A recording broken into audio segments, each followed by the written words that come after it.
Yes, so thanks for that introduction.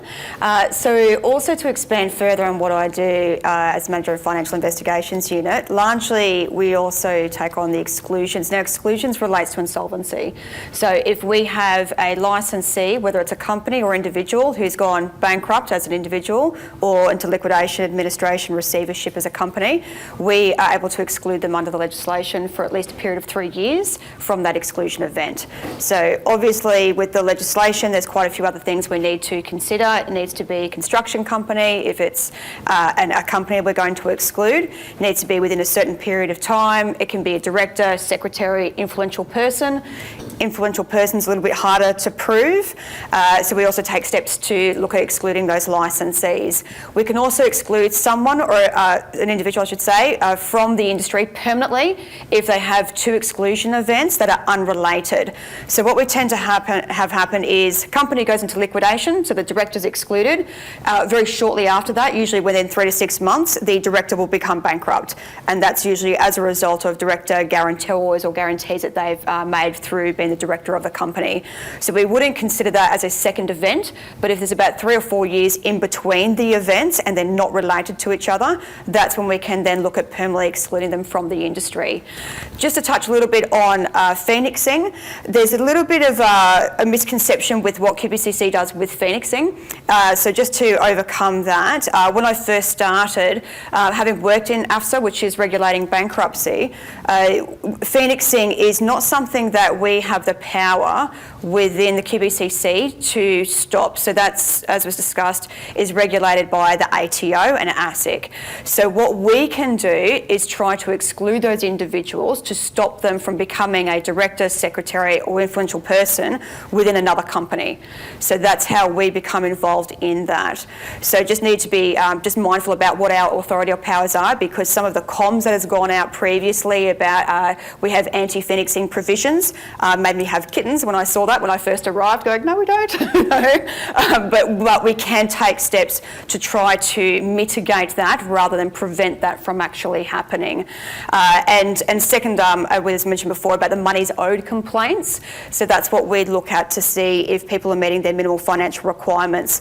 We rely heavily on the industry making those complaints. So if we don't receive complaints, we are unable to then identify those who may be at risk for financials or those who may go into insolvency as well. So I'm here to promote and encourage those complaints to be made to us to help with us identify if there is going to be a licensee start to go into that sort of path, and we're able to then liaise with the other units such as our project trust team, financial assessment team who conduct the audits as well to identify what actions we need to take place. Thank you. Thanks everyone. First of all, thank you for having me. Just to give you a bit of background on myself, and thank you for the introduction. I've been in the New South Wales Police for around about 2.5 years, and mostly in a covert investigative capacity before I came to New South Wales Fair Trading. Since I've come to New South Wales Fair Trading, we've started a proactive investigation team, which is essentially a new concept in that we're using data and risk to drive our investigations. New South Wales Fair Trading has several investigative teams. One is the Design Practitioners Investigations team, which primarily looks after engineers and the design of a project. The Private Certifiers, which focuses on the conduct of private certifiers and how they certify a project.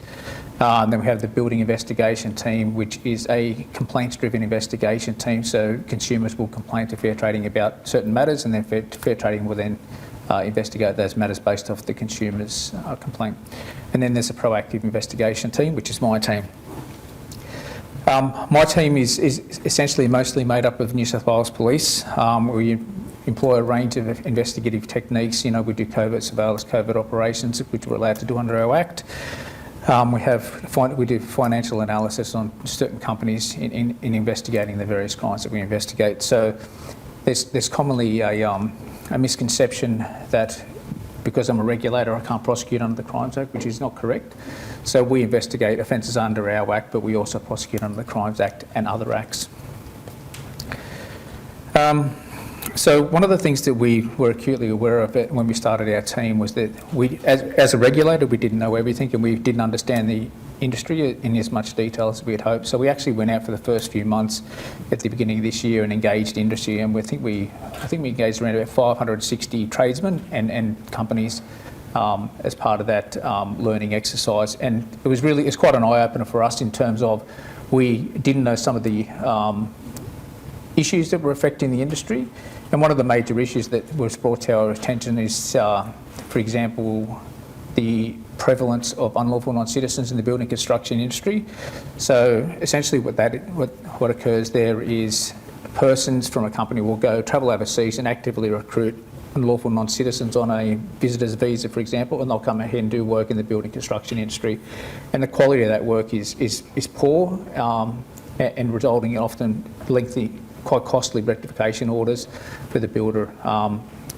But there's also a human trafficking component to that as well, and that's one of our main focuses. I'm not sure if you saw on the news the other day, but we executed a number of inspections jointly with Australian Border Force, and as a result of that, we identified a whole bunch of unlawful non-citizens working in the building construction industry, as well as a number of unlicensed contractors, which we're in the process of taking regulatory action against those for. That's just an example of one of the things that sort of we do. As I mentioned, we also operate generally off a risk profile. So we look at data from various sources. It could be from, e-planning portal, which is the New South Wales government planning portal, and so councils are essentially private certified to upload data to that website, and then we extract that to try and determine risk. We also identified risk from ASIC registrations, local councils, licensing, and other areas, including the BICB data. So it's been really, to be honest, it's been brilliant in terms of that we've been able to get that data in a single sheet, and we've been able to have a look at that and being able to give us a snapshot of the risk that a person or a company may pose to industry, and that's primarily in terms of rectification orders or claims against that person in terms of NCAT claims, which is the New South Wales Civil Administrative Tribunal, up here QCAT, and District and Supreme Court. So we also get that information from the BICB data, as well as information about the financial viability of a company. Also, I just thought I'd give a quick presentation, an overview about how and when we make a decision to remove a licence for a person, for example. So we determine the fitness of a person generally based on our investigations or licensing renewal time. And generally what we do in determining that the suitability for those persons to remain licensed is whether the offences that they committed involved a degree of intent and how serious those offences are. And then if it breaches a threshold, we have quite a complex matrix. But if it reaches a certain threshold, then we'll tell that person that we're removing their licence from them and give them a right to apply in New South Wales. If we have concerns about those people, we will actively monitor those people until their licence is renewed, and then make a determination of whether we're going to reissue that person's licence, because we consider the licence as a position of trust.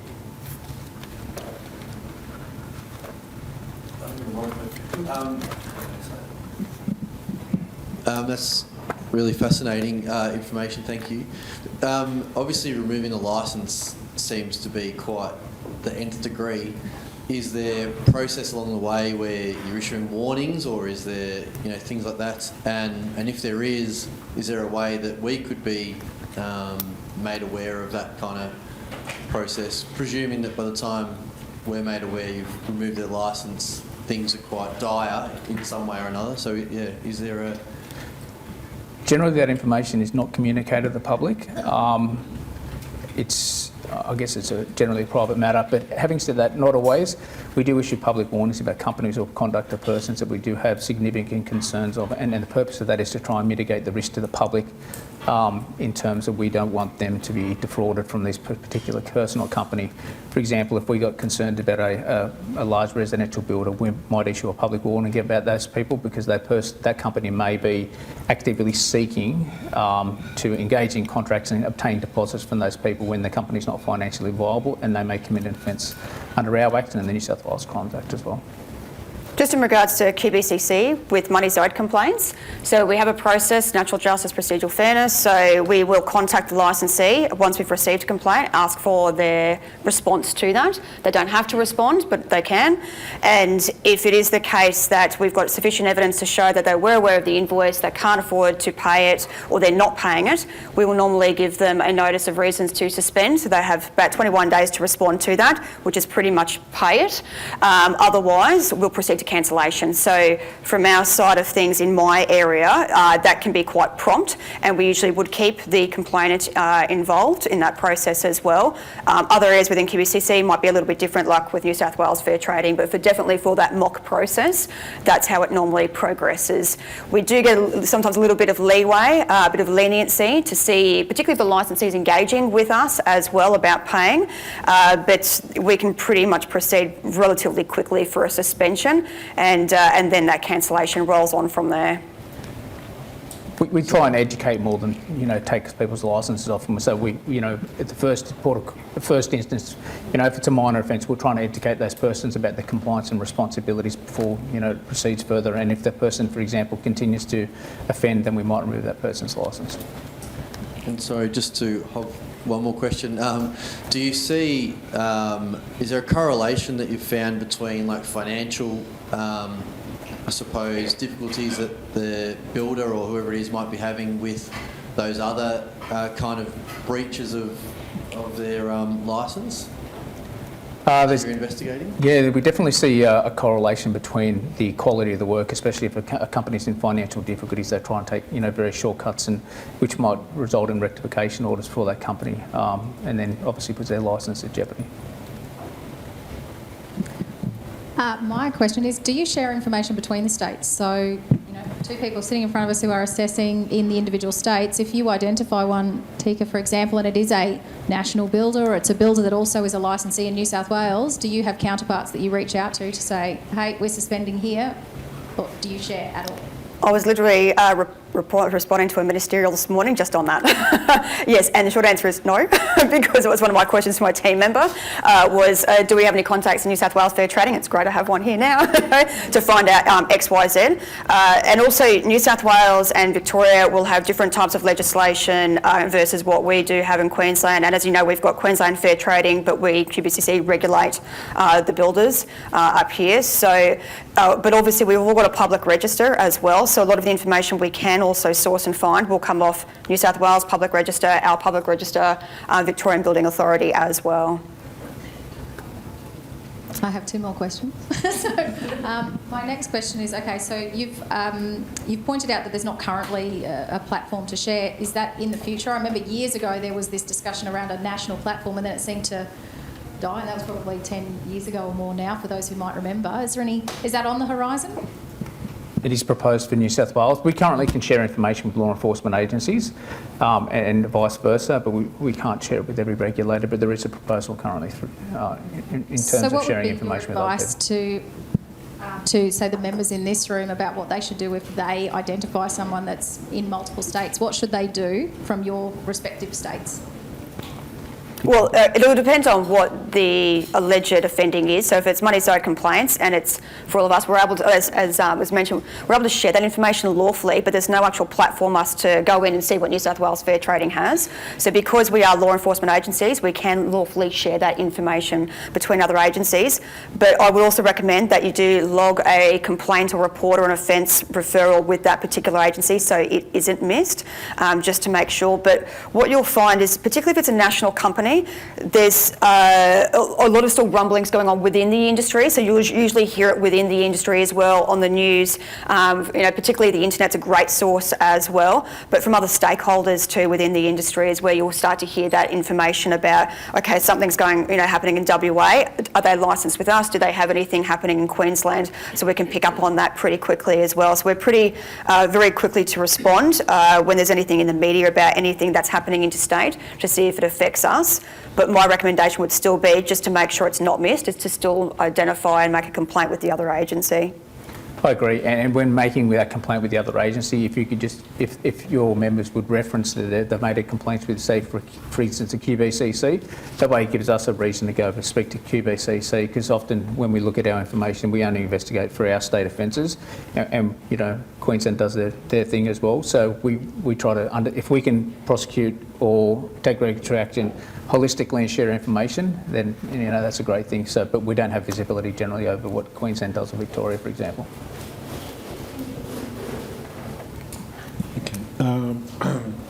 So we would get a red flag alert if the QBCC has a licensing issue with one of our builders. Is there a similar thing for New South Wales? Do we get that information with the BICB?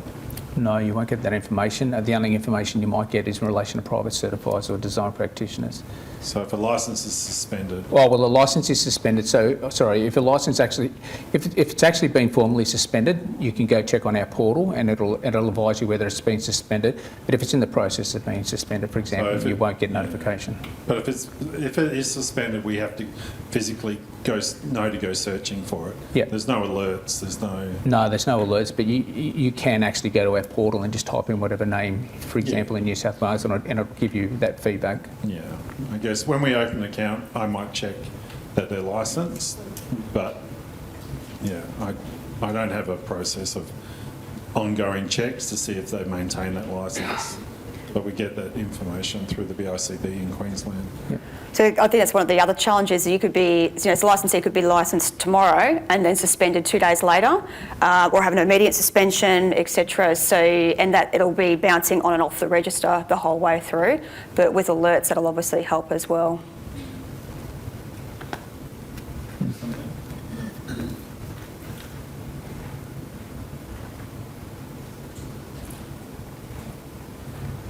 I was just ask, I know in Queensland we've got the minimum financial requirements, which are actually builders have to lodge annually now, don't they? Yes. Is there something similar? I don't think there is. Is there the similar checking of like, the annual renewal, I guess, of licences by licensees by lodging financial information? No. Required?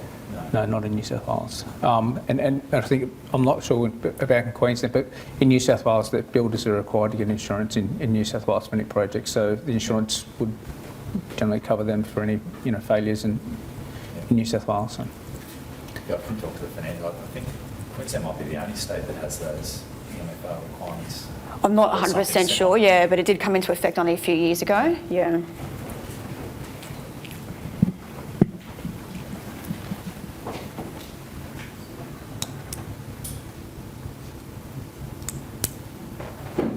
I'll leave my card here if anyone's got any questions. If you want to take your card and ask me, that's fine.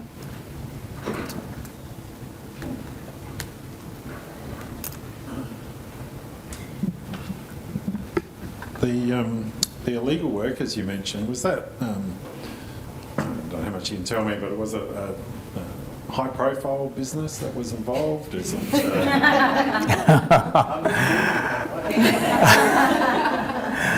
I can't tell you. Residential building? Our focus was on residential building, but I can't disclose the company's name at this stage.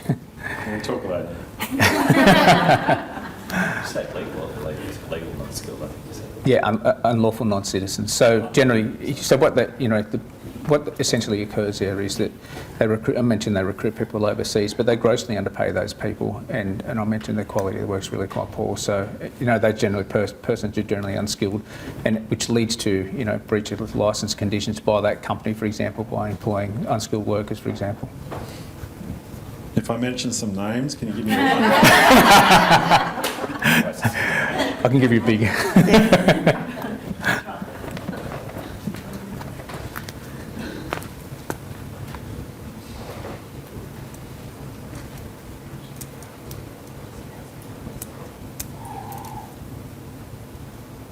Oh, I got a question. Outside of the minimum financial requirements for the QBCC annually, is there any other proactive steps?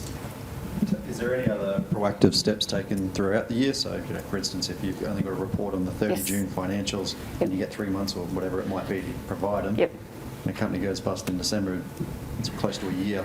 Yes, so this is where the value of making complaints, money's owed complaints, it comes through to that. So what would happen is, if that's the case, and we're starting to get quite a few complaints come through, even if there's one or two where we're like, okay, we'll see what the value is, we also see what the category of the builder. So we have categories, obviously, from your self-certified 1 up to your category 7, which is significant, like Hutchies. Then we're able to actually do an assessment or an audit relatively simply like that. What I was actually going to finish off with is that for my team, what we're going to be looking at doing is doing proactive audits for payment claims. So we can do audits for trust accounts, for minimal financial requirements as well.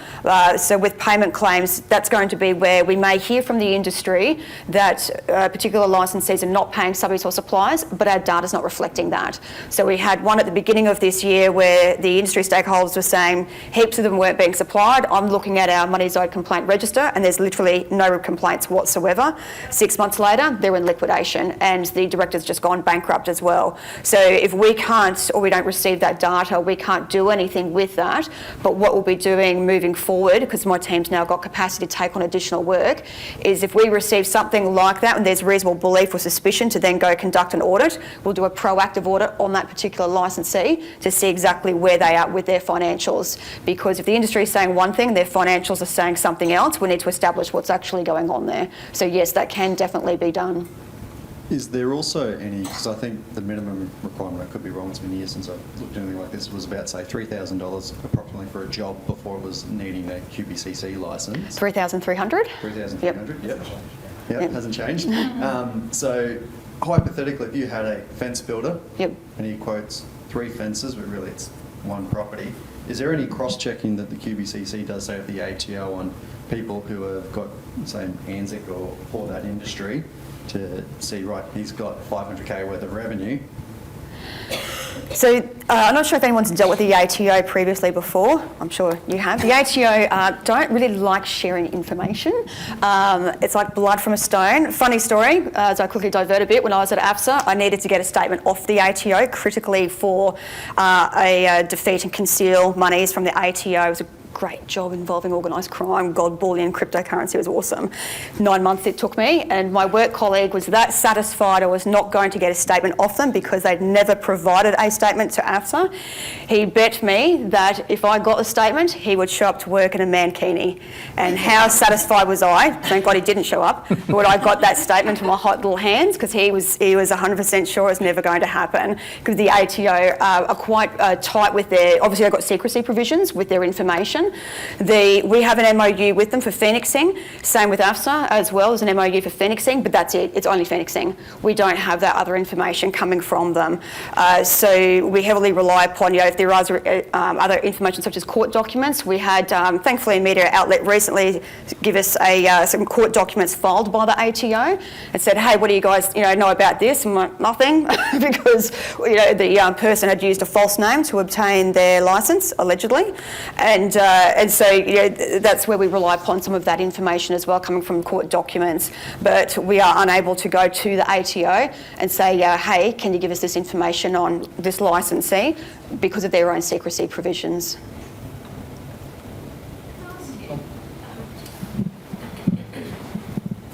How long does it take to obtain a QBCC licence now? It depends. Because it's go through an assessment process. They also look at fit and proper as well. So you can be not afforded a licence if you're considered to be an excluded individual from an exclusion event, so an insolvency event that might have happened interstate as well. So it just depends on how long that actually may take with all those checks and balances that need to be done. There are persons who have criminal history. We need to look into that as well. And also if they have worked in New South Wales and particularly Victoria, they seem to be sort of the 3 states they pretty much bounce between, to consider any issues that they've had down there in those states. Having said that, we also have mutual recognition where under the Commonwealth law, if they have a licence in a different state, such as Victoria or New South Wales, we can't refuse their licence up here in Queensland. So even if they've been insolvent in another state, we can't refuse it up here. As an individual company, yes, we can. Yeah, because we've got a director that was excluded and his wife has set up a company, and she's now the director, but we know he's actually doing Yes. the work. Yep. And we were told that we've applied for a license, or she's applied for the license, but this was like 6 months ago. Yep. And the license hasn't been granted yet. So Yeah, okay. technically they're doing work without a license. So I just wondered if it's like a 6 month or a 9 month delay. Oh, that would be unusual. It would be. Yes, Okay. yeah. It shouldn't take 6 months. I don't work in licensing, but we do engage with them because they will send stuff to us to check for exclusion activities. Yeah. So I would think 6 months is quite It's long. unusual. Yeah. And so I have seen some where there's been questions about mutual recognition or exclusions that'll only take a couple of months. And that's the other thing I was mentioning before about phoenixing. We don't have anything in our legislation to stop the wife, the child, the relative setting up a new company in almost a different name and similar name and doing it like that. You see it quite frequently, unfortunately, but we don't have that jurisdiction to deal with that. Okay. Yeah. Thank you. It's one of the things we monitor as well in New South Wales, that we look to see whether a company's had their licence removed, for example, and then the wife might register the company in her name and apply for a licence. Then we start looking more broadly in terms of how did that person get their licence, because in New South Wales, I'm not sure in Queensland, but we've got an emerging problem about recognised prior learning. So we're looking at certain criminal groups. In fact, what they're doing is they're selling licence qualifications, for example. You might just say, I want to be a builder one day, you just walk in and pay $6,000, for example, and you go get your licence qualifications without having any experience in the industry. So we're looking at that and working with the federal regulator in terms of trying to mitigate that risk to the industry. Good. Thank you. Is there any, in either jurisdiction, any sort of emerging trends around monies claimed or discernible trends, monies increases or decreases in monies claimed, business failures, defective works, or has it been fairly, any trends, more recent trends that you've seen? For me, no. Ours is ebbs and flows, but I will say the last 2 months, our money's owed complaints have dropped off significantly for whatever reason we don't know, because we do know people are still not getting paid.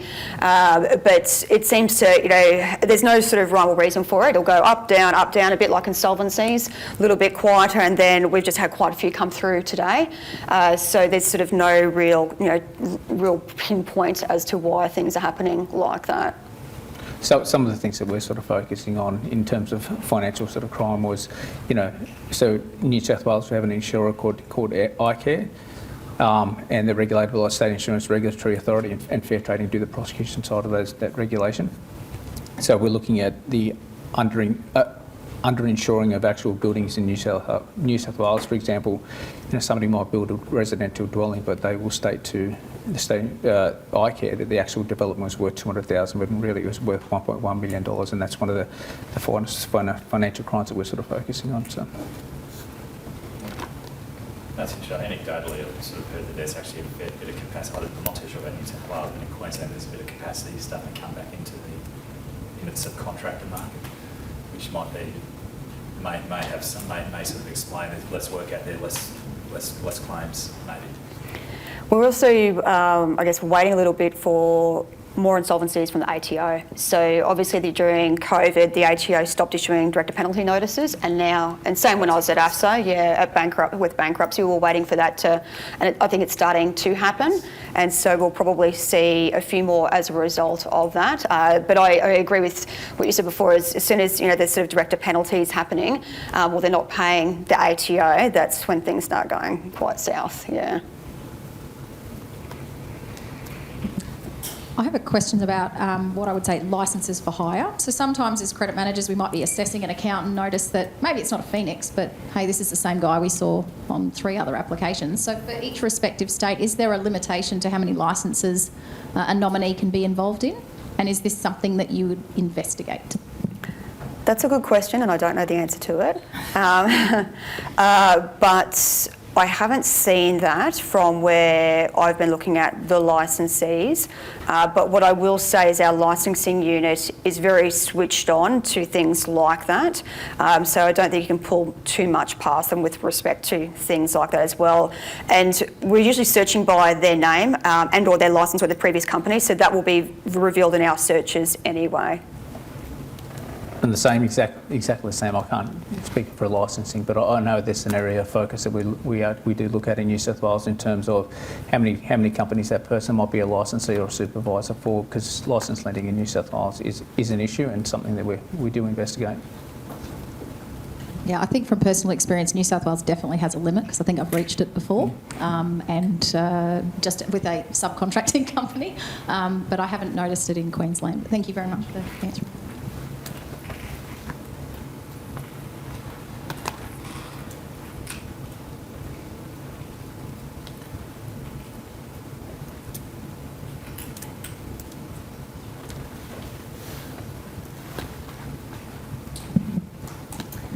I'm not very good at speaking publicly, so please forgive me if it comes out in a jumble. My question would be to all of you, actually. Some of us have had, well, I think all of us have had some kind of dealings where we've had a customer that's been involved in the phoenixing. We've never really come to hear that anybody's actually gone through the court system and actually been faced with criminal charges for it. Just briefly, have you come across any that have been successful or not? There's quite a large trial going on now in relation to phoenixing.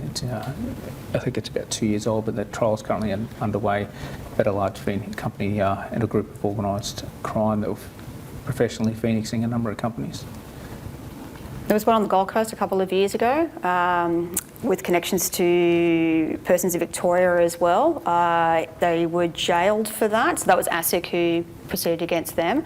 I can't remember the names of the persons off the top of my head, but that was a couple of years ago. Yeah. A few years ago as well, people might remember the name Cleanmate. The directors actually went to jail for criminal. They tried to orchestrate a change at New Westminster.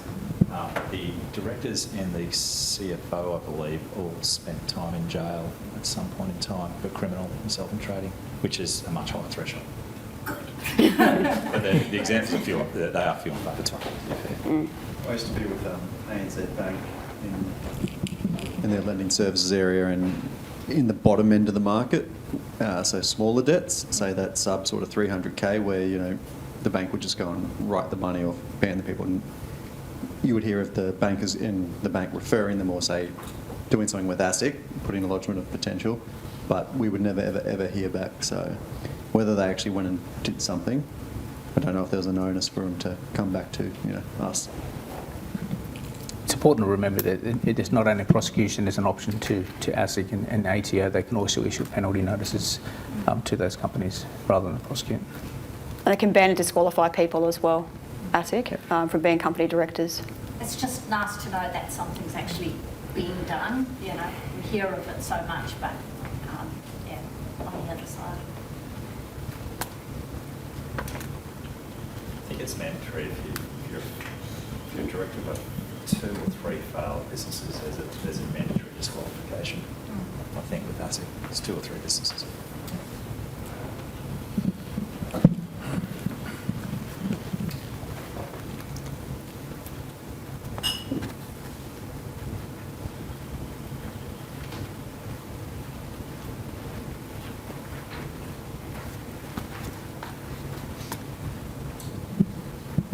Okay, any more questions from anyone?